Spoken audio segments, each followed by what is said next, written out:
নমস্কাৰ, এই মুহূৰ্তত আহি পৰিছে অসমবাসী ৰাইজৰ বাবে কেইবাটাও গুৰুত্বপূৰ্ণ খবৰ। ৰেচন কাৰ্ডক লৈ বৃহৎ ঘোষণা। নতুনকৈ ৰেচন কাৰ্ড 15 ছেপ্টেম্বৰৰ পৰা আৰম্ভ হ'ব। কোনে কোনে নতুনকৈ ৰেচন কাৰ্ড আবেদন কৰিব পাৰিব আৰু কেনেকৈ আবেদন কৰিব, কি ডকুমেণ্টছ লাগিব, সবিশেষ জানিব এইটো ভিডিঅ'ৰ মাধ্যমত। আৰু অহা 15 ছেপ্টেম্বৰ তাৰিখৰ পৰা দুটাকৈ আঁচনিৰ কাম আৰম্ভ হ'ব। আৰু ৰাজ্যৰ শিক্ষাৰ্থীসকলৰ বাবে ভাল খবৰ। ছাত্ৰ-ছাত্ৰীসকলক দিব 50,000 টকাকৈ বিনামূলীয়াকৈ চৰকাৰে। গতিকে ভিডিঅ'টো সম্পূৰ্ণকৈ চাওক আৰু আজিৰ তিনিটাকৈ গুৰুত্বপূৰ্ণ বিষয়ে জানক। আৰু অৰুণোদয় আঁচনিক লৈ মুখ্যমন্ত্ৰী ডক্টৰ হিমন্ত বিশ্ব শৰ্মাৰ বৃহৎ ঘোষণা। গতিকে ভিডিঅ'টো সম্পূৰ্ণকৈ চাওক আৰু ষ্টেপ বাই ষ্টেপ গোটেইখিনি তথ্যসমূহ জানক। তো বলক ভিডিঅ'টো আৰম্ভ কৰোঁ। আজিৰ প্ৰথমটো খবৰ হৈছে ৰেচন কাৰ্ডক লৈ। ৰাজ্যত নতুনকৈ 20 লাখ পৰিয়ালে পাব ৰেচন কাৰ্ড। কিন্তু কোনে কোনে ৰেচন কাৰ্ডসমূহ পাব আৰু কি নথিপত্ৰৰ প্ৰয়োজন হ'ব?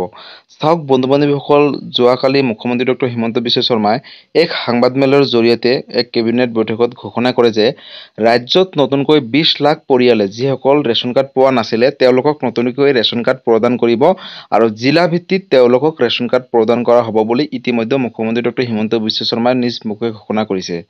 তো যিসকলে ৰেচন কাৰ্ড পোৱা নাই তেওঁলোকৰ বাবে সুখবৰ। বন্ধু-বান্ধৱীসকল, যিসকলে নতুনকৈ ৰেচন কাৰ্ড আবেদন কৰিব তেওঁলোকৰ বছৰি 4 লাখ টকাতকৈ আয় কম হ'ব লাগিব। তেতিয়াহে তেওঁলোকে নতুনকৈ ৰেচন কাৰ্ডৰ বাবে আবেদন কৰিব পাৰিব। আৰু যদি ৰেচন কাৰ্ড আবেদন কৰিবলৈ হয় তেন্তে যিগৰাকীৰ নামত আপোনালোকে ৰেচন কাৰ্ড আবেদন কৰিব তেওঁলোকৰ কিন্তু আধাৰ কাৰ্ড থকাটো বাধ্যতামূলক। যদিহে আধাৰ কাৰ্ড আছে তেতিয়াহে আপোনালোকে নতুনকৈ ৰেচন কাৰ্ডৰ বাবে আবেদন কৰিব পাৰিব। আৰু মুখ্যমন্ত্ৰী ডক্টৰ হিমন্ত বিশ্ব শৰ্মাই ইতিমধ্যে ঘোষণা কৰিছে যে যাৰ আধাৰ কাৰ্ড আছে তেওঁলোককহে নতুনকৈ ৰেচন কাৰ্ড প্ৰদান কৰিব চৰকাৰে। গতিকে বন্ধু-বান্ধৱীসকল, যদি আপোনালোকে নতুনকৈ ৰেচন কাৰ্ড আবেদন কৰে তেন্তে আপোনালোকৰ আধাৰ কাৰ্ড থকাটো বাধ্যতামূলক। যদি আধাৰ কাৰ্ড আছে তেন্তে আপোনালোকে কোনো ধৰণৰ চিন্তা কৰিব নালাগে, আপোনালোকে ৰেচন কাৰ্ড পাবই। আৰু যদি আপোনালোকে দুখীয়া, দৰিদ্ৰ, মিডিল ক্লাছ ফেমিলিৰ হয় আৰু আধাৰ কাৰ্ডৰ উপৰিও আইডি প্ৰুফ লাগিব, যেনেকৈ ভোটাৰ আইডি কাৰ্ড দিলে হৈ যাব। আৰু তাৰ উপৰিও যদি আপোনালোকে কিবা নথিপত্ৰ বিচাৰে আপোনালোকে দি দিব। বন্ধু-বান্ধৱীসকল, ৰাজ্যত 15 ছেপ্টেম্বৰ তাৰিখৰ পৰা নতুনকৈ ৰেচন কাৰ্ডৰ আবেদনৰ প্ৰক্ৰিয়াটো আৰম্ভ হ'ব আৰু আপোনালোকক জিলা ভিত্তিত বিতৰণ কৰিব বুলি ইতিমধ্যে মুখ্যমন্ত্ৰী ডক্টৰ হিমন্ত বিশ্ব শৰ্মাই ঘোষণা কৰিছে। আৰু চাওক, ৰেচন কাৰ্ড অকল বিনামূলীয়া চাউলে নহয়, চাউলৰ উপৰিও কিন্তু বহুতখিনি সা-সুবিধা লাভ কৰে। যেনেকৈ চাওক, আয়ুষ্মান কাৰ্ড অৰ্থাৎ আয়ুষ্মান ভাৰত আঁচনিৰ অধীনত আপোনালোকে বছৰি 5 লাখ টকাৰ বিনামূলীয়া চিকিৎসা লাভ কৰিব।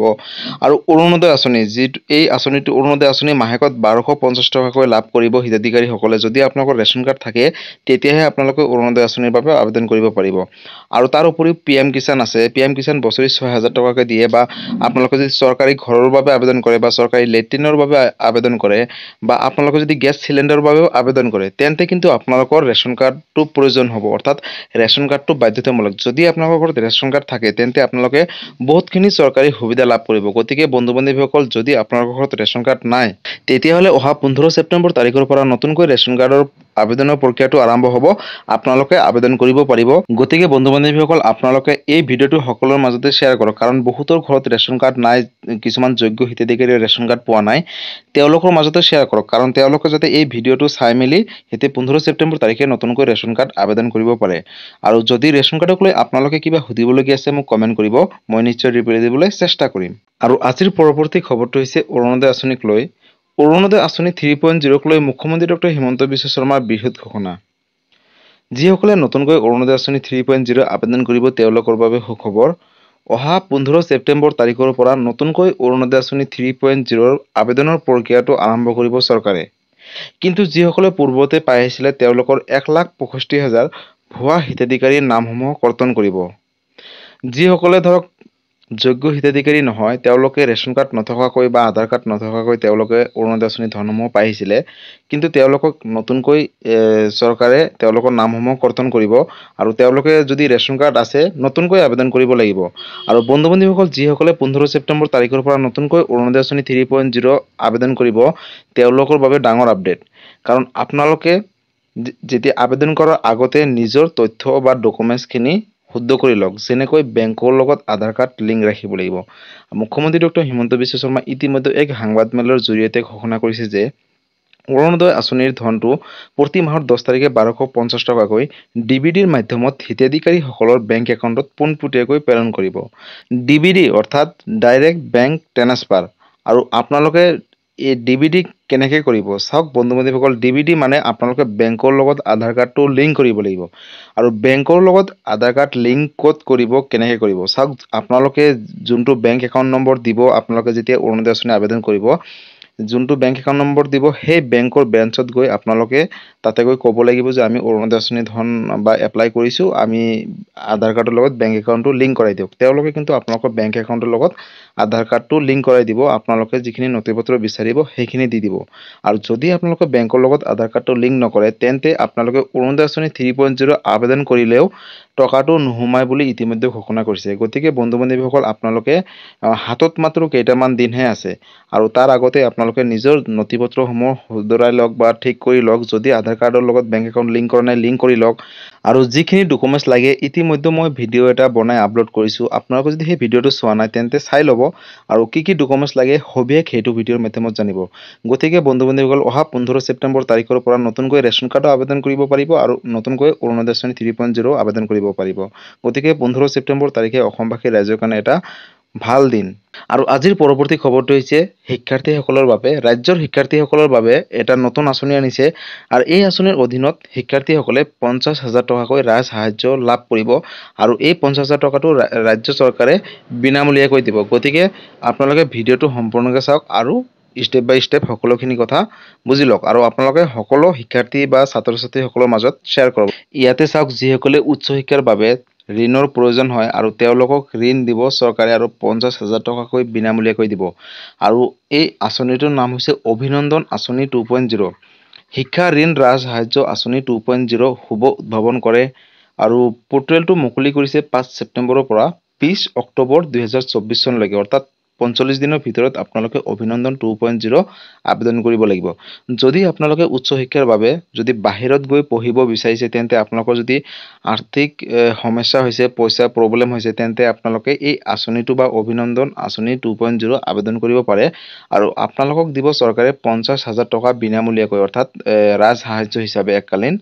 আৰু আপোনালোকে এই আঁচনিৰ অধীনত বা এই টকাটো লৈ আপোনালোকে উচ্চ শিক্ষা অসমৰ বা বাহিৰত য'তে পঢ়ক আপোনালোকে পঢ়িব পাৰিব। আৰু ইয়াতে চাওক, শিক্ষা ঋণৰ ক্ষেত্ৰত 50,000 টকা পৰ্যন্ত ৰাজ সাহায্য প্ৰদানেৰে ছাত্ৰ-ছাত্ৰী আৰু তেওঁলোকৰ অভিভাৱকসকলে বিত্তীয় বোজা লাঘৱ কৰাৰ উদ্দেশ্য গ্ৰহণ কৰা অভিলাষী আঁচনি। আৰু এই আঁচনিটো অসমৰ মুখ্যমন্ত্ৰী ডক্টৰ হিমন্ত বিশ্ব শৰ্মাৰ নেতৃত্বত আৰম্ভ কৰিছে। আৰু কোনে কোনে অভিলাষী আঁচনি অৰ্থাৎ অভিনন্দন অভিলাষী আঁচনি কোনে কোনে আবেদন কৰিব পাৰিব, ইয়াতে চাওক, শিক্ষাৰ্থী অসমৰ বাসিন্দা হ'ব লাগিব, অৰ্থাৎ স্থায়ী বাসিন্দা হ'ব লাগিব, তেতিয়াহে আপোনালোকে আবেদন কৰিব পাৰিব। অসমৰ লগতে আন ঠাইতো উচ্চ শিক্ষা গ্ৰহণ কৰি থকা ছাত্ৰ-ছাত্ৰীৰ বাবে এই ৰাজ সাহায্য উপলব্ধ আছে। আৰু 2020 চনৰ 1 এপ্ৰিলৰ পৰা 2024 চনৰ 31 মাৰ্চৰ ভিতৰত অনুমোদিত ঋণৰ ক্ষেত্ৰত এই আঁচনি প্ৰযোজ্য। বৰ্তমানৰ সাংসদ অথবা বিধায়ক, পঞ্চায়ত কৰ্মকৰ্তা আৰু চৰকাৰী ৰাজহুৱা খণ্ডৰ স্থায়ী কৰ্মচাৰীসকলৰ সন্তান বাবে এই সুবিধা উপলব্ধ নহয় বুলি ইতিমধ্যে ঘোষণা কৰিছে। আৰু 2 লাখ টকাতকৈ কম পৰিমাণৰ ঋণ বা বেংকৰ দ্বাৰা NPA হিচাপে পৰিণত ঋণৰ একাউণ্ট ক্ষেত্ৰত এই ৰাজ সাহায্য প্ৰযোজ্য। আৰু প্ৰতিগৰাকী শিক্ষাৰ্থীয়ে এই সুবিধা মাত্ৰ এবাৰহে লাভ কৰিব পাৰিব। অভিলাষী অভিনন্দন আঁচনি 2.0 কেনেকৈ আবেদন কৰিব, ইয়াত চাওক, অফিচিয়েল ৱেবছাইট আছে dids.assam.government.in। আপোনালোকে চাৰ্চ কৰিব আৰু আপোনালোকৰ মোবাইল নম্বৰ আৰু OTPৰ জৰিয়তে লগ ইন কৰক। আৰু তাৰপিছত আপোনালোকে অভিনন্দন আঁচনি সন্ধান কৰিব, অৰ্থাৎ অভিনন্দন আঁচনিৰ পেজটো অপেন কৰিব। আৰু তাৰপিছত আপোনালোকে প্ৰয়োজনীয় তথ্য প্ৰদান কৰি নিজৰ যোগ্যতা পৰীক্ষা কৰক। যদি আপোনালোকে যোগ্য হয়, তেন্তে আপোনালোকে যিখিনি নথিপত্ৰ বিচাৰিছে সেই নথিপত্ৰখিনি পূৰণ কৰক। আৰু সবিশেষ প্ৰদান কৰাৰ লগতে আপোনালোকে প্ৰয়োজনীয় নথিপত্ৰসমূহ আপলোড কৰি আবেদন পত্ৰ পূৰণ কৰিব পাৰিব। আৰু যদি আপোনালোকে আবেদন কৰিবলৈ মোবাইলত প্ৰব্লেম সন্মুখীন হয়, তেন্তে আপোনালোকে ওচৰ চুবুৰীয়া CSC চেণ্টাৰত গৈ অভিনন্দন অভিলাষী আঁচনি 2.0 আবেদন কৰিব পাৰিব। আৰু ইতিমধ্যে আবেদনৰ প্ৰক্ৰিয়াটো চলি আছে। গতিকে বন্ধু-বান্ধৱীসকল, যদি আপোনালোকে উচ্চ শিক্ষাৰ বাবে ঋণৰ প্ৰয়োজন হৈছে বা টকাৰ প্ৰয়োজন হৈছে, তেন্তে আপোনালোকে এই আঁচনিটো আবেদন কৰিব পাৰে বা এই আঁচনিৰ সুবিধাসমূহ লাভ কৰিব পাৰে। আৰু 50,000 টকাকৈ চৰকাৰে দিব বিনামূলীয়াকৈ, অৰ্থাৎ ৰাজ সাহায্য হিচাপে দিব 50,000 টকা। আৰু প্ৰয়োজনীয় নথিপত্ৰসমূহ আৱশ্যিক প্ৰমাণপত্ৰ, শিক্ষামূলক উদ্দেশ্যৰ বাবে প্ৰদান কৰা PRC, পৰিচয় প্ৰমাণপত্ৰ, Aadhaar, passport, pan card, voter ID card বা ফটোসমূহ, ৰাষ্ট্ৰীয় স্বীকৃতি বেংক পাছবুক, ঠিকনাৰ প্ৰমাণপত্ৰ, আধাৰ কাৰ্ড, পাছপোৰ্ট বা ভোটাৰ আইডি কাৰ্ড বা বিদ্যুৎ বিল বা টেলিফোন বিল, বেংকৰ ঋণৰ নথিপত্ৰ একেটা PDF ফাইলত একত্ৰিত কৰাটো জৰুৰী।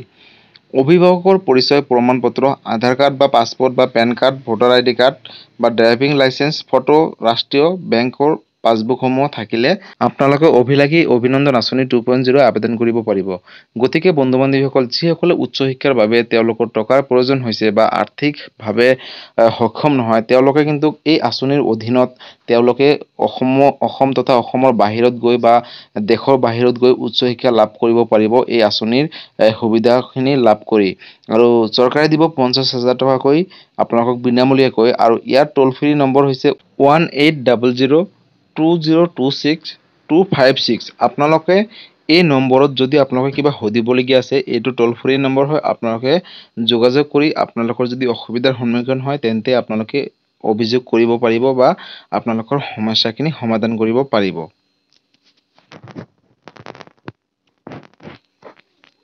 গতিকে বন্ধু-বান্ধৱীসকল, অভিলাষী অভিনন্দন আঁচনি 2.0 লৈ যদি কিবা সুধিবলগীয়া আছে, আপোনালোকে মোক কমেণ্ট কৰিব। মই নিশ্চয় ৰিপ্লাই দিবলৈ চেষ্টা কৰিম। আৰু আপোনালোকে এই ভিডিঅ'টো সকলো শিক্ষাৰ্থীসকলৰ মাজত শ্বেয়াৰ কৰক বা সকলো গাৰ্জিয়ানসকলৰ মাজত শ্বেয়াৰ কৰক। কাৰণ কিছুমান হয়তো উচ্চ শিক্ষাৰ বাবে ঋণৰ প্ৰয়োজন হৈছে বা টকাৰ প্ৰয়োজন হৈছে, তেওঁলোকে এই আঁচনিটোৰ দ্বাৰা যাতে তেওঁলোকে উচ্চ শিক্ষা সম্পূৰ্ণ কৰিব পাৰে। গতিকে বন্ধু-বান্ধৱীসকল, আজি আছিল এইটো এটা ইনফৰ্মেটিভ ভিডিঅ' আৰু গুৰুত্বপূৰ্ণ খবৰ। ভিডিঅ'টো চাই কেনেকুৱা পালে? যদি ভাল পালে, চেনেলটোত নতুনকৈ আহিছে, চেনেলটো ছাবস্ক্ৰাইব কৰিব, লাইক কৰিব। কিবা সুধিবলগীয়া থাকিলে মোক কমেণ্ট কৰিব, মই নিশ্চয় ৰিপ্লাই দিবলৈ চেষ্টা কৰিম। আৰু সকলোৰে মাজতে শ্বেয়াৰ কৰক, কাৰণ হয়তো বহুতো নাজানে এই আঁচনিসমূহৰ বিষয়ে। আৰু আপোনালোকে যদি শ্বেয়াৰ কৰে, হয়তো তেওঁলোকে এই আঁচনিসমূহৰ বিষয়ে জানিব আৰু তেওঁলোকে হয়তো ইয়াৰ লাভালাভসমূহ লাভ কৰিব। গতিকে আপোনালোকে সকলোৰে মাজতে শ্বেয়াৰ কৰিব। আৰু এই ভিডিঅ'টো আপোনালোকে ক'ৰ পৰা চাই আছে, অৰ্থাৎ কোন ঠাইৰ পৰা আপোনালোকে ভিডিঅ'টো চাই আছে, আপোনালোকে মোক কমেণ্ট কৰিব। ধন্যবাদ। জয় আই অসম।